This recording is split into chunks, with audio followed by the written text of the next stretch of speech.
The Trump administration, with a rather bizarre victory, and I have to say bizarre because temporary protected status is something that the President of the United States can grant to a group of people upon the authority of the Secretary of State in the executive branch. And once the president then declares that temporary protected status for any group from any country, and there's a number of different reasons for it, some things have to be ratified, some things don't, those individuals are allowed to then seek asylum in the United States. And it is supposed to be temporary. Now, a lot of presidents in the last 30 years have introduced temporary protected status for various individuals and groups. And then there are very few presidents who have actually shut the door and ended the temporary protected status. Well, the president of the United States earlier this year declared that temporary protected status for Somalians was over. And then judges came in and legal lawsuits from the African Communities Together Partnership for the Advancement of New Americans. Anywho, they sued the Department of Homeland Security, Secretary Markwayne Mullin, and said, yeah, you're not allowed to kick us out because we get to live here, which is interesting and bizarre given the frame that I just gave to you. So Allison Burroughs, she initially suggested that she was going to put a bit of a stay. She said, you know what, we're going to hear him out. And then Representative Andy Ogles of Tennessee, who did, by the way, lose his seat in a primary in just a couple of days back, after he introduced articles of impeachment for Allison Burroughs, a couple of days later, Judge Allison came forward and said, yeah, I don't think the challengers are likely to succeed, and ruled that the temporary protected status holders have no due process right to an extension. And the Supreme Court's Mullin decision foreclosed their race discrimination theory. Meaning this, the president just has to say, I really don't want to have temporary protected status that's kind of eternal. And the Supreme Court said, yeah, obviously.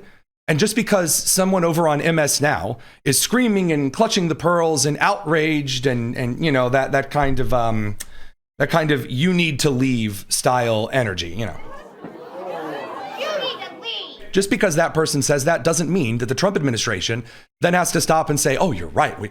I guess this is actually racist, even though Somalian is not a race, would be a group from a particular country. Either way, the president of the United States made it perfectly clear that this group of individuals, this wasn't based on race. It was based on the aggregate performance of these individuals here in the United States. These are people that have been not successful. They're people that have been, in many cases, failures. They come from other failed countries, and they come here and they tell us how to run our country. They come from... Now, that is true, by the way. How interesting that so many groups who come to the United States to flee a country that is horrible and war-torn and awful, who will cry big, huge crocodile tears. They will get very, very angry if you call Haiti a bleep hole country. And then if you try to send them back to Haiti, they'll go, no, don't send us there. That's absolute hell. That's actually what one individual suggested. Now, you can't have it both ways. Places like, I won't mention because I don't want to get myself into a controversy, but they come from countries that are not great. Third world countries is what the president means. They come from, let's say, as an example, Somalia. They come in and then they tell us how our Constitution, how our Declaration of Independence, how it works. It doesn't work that way, and they're not smart. They have no aptitude. They have nothing going, and they're telling us how to run our country. Now, before you get all up in arms and say, well, that's really, really, really mean, I will remind you that at the beginning of this year, that when the Somalian community, amid all of the wire fraud charges and the, nonprofit fraud and the Medicare fraud and the Medicaid fraud and the USDA fraud, and then the grant towards nonprofits for feeding of children fraud and the education fraud and the child care fraud, which is different than education fraud. And then, of course, international wire fraud, which is different from regular wire fraud. When that all popped up in the exact same community, when they came forward and said, you know what, how dare you accuse us? I'll tell you what it means to be Somalian. Well, so I'm Somali. I'm proud to be Somali. To me, being Somali isn't just eating bananas with rice. It's a lot. It's like hang on a sec. Hold on. It's Friday, so I'm going to do this. I have to zoom in and enhance behind her. Look, I have like the little forehead dimple when I wrinkle in consternation as well, but this dude behind her has a whole credit card crease right there. My goodness, you have to stick the chip in and it beeps. Goodness gracious. Sorry, I know that. Sorry, she's talking about it. She says being Somali is not just bananas and rice. So let's hear what it is. It's an interesting thing. It's very hard to describe what it means to be Somali and what it means to be American, but it's like a cultural fusion. It's kind of like the bananas and rice.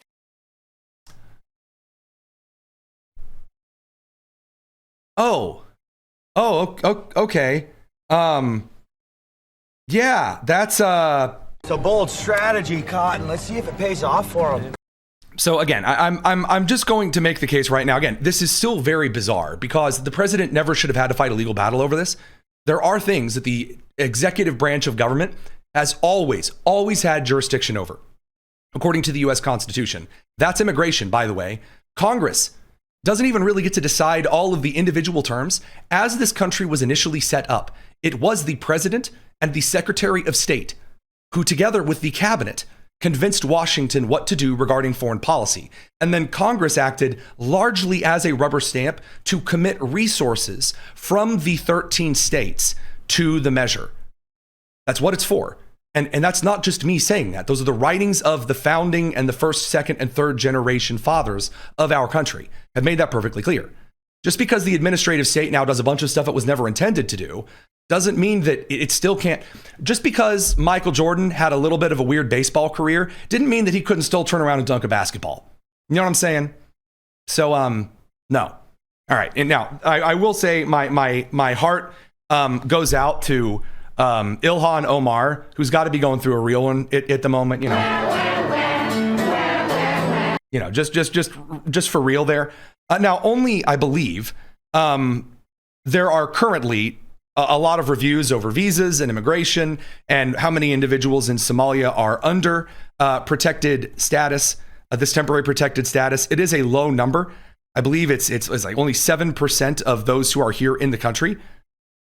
So only about 2,500 people are impacted, which again is rather bizarre because why make a whole lot of hullabaloo around just 2,500 people? But alas, a lot of this seems to be going around just the attempted stymieing of any kind of progress in the United States at all, just to simply say that the administration didn't accomplish anything. Case in point, the White House. Okay, whether or not you like the fact that the president knocked over the nasty mold-ridden cubicles. I've been to the East Wing of the White House. I've got the Lego of the White House right up here. And no, FBI in the Biden era, that doesn't mean I'm planning to infiltrate the White House. The old East Wing of the White House was ugly. It was crappy office space. It was. And the president of the United States said, instead of asking Congress to retrofit this and do a big, huge remodel, I'm going to fund it privately. And we're going to make it a really nice big ballroom. It is something that Republican and Democrat presidents and Republican and Democrat senators and independent senators who caucus with Democrats have made it perfectly clear over the last 50 to 100 years. Man, it would really be nice if we could have a place to hold big fancy state dinners. And then everyone threw a fit because they decided to pretend, I could just get rid of the White House. It's just the East Wing and the cubicles. That's where Jim Halpert looked at the camera, don't you know? All of that nonsense, it resulted in different federal lawsuits and injunctions and freezes and squeezes.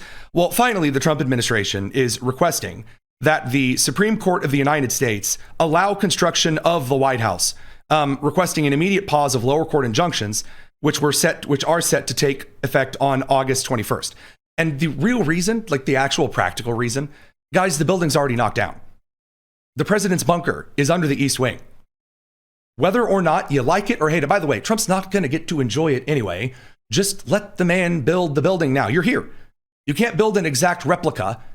You're not the guy who restored Woody from Toy Story 2. That's not how this works.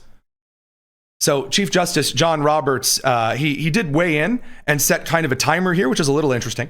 Radio crew, we have to send you guys over to the commercial break, and we're going to keep moving on for our roundup of this wonderful weekly news on the live stream. It's the Tony Kennett Cast here on the Daily Signal.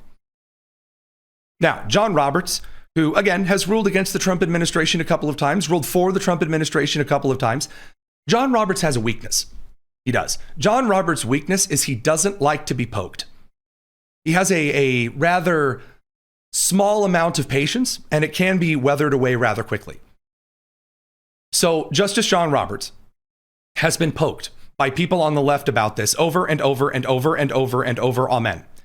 And now he has set forward an argument that the opponents of the White House ballroom are required to respond by noon on Tuesday of next week to the Trump administration's request to pause the injunction. And if they don't actually come up with a decent case as to why the president of the United States, if he's paying for the things that are not defense related. By the way, the president of the United States does not have to go to Congress to upgrade the defenses on the White House. They're saying, well, but it's still using taxpayer money. Why doesn't he have to go through Congress? Because it's not about chairs inside at the ballroom.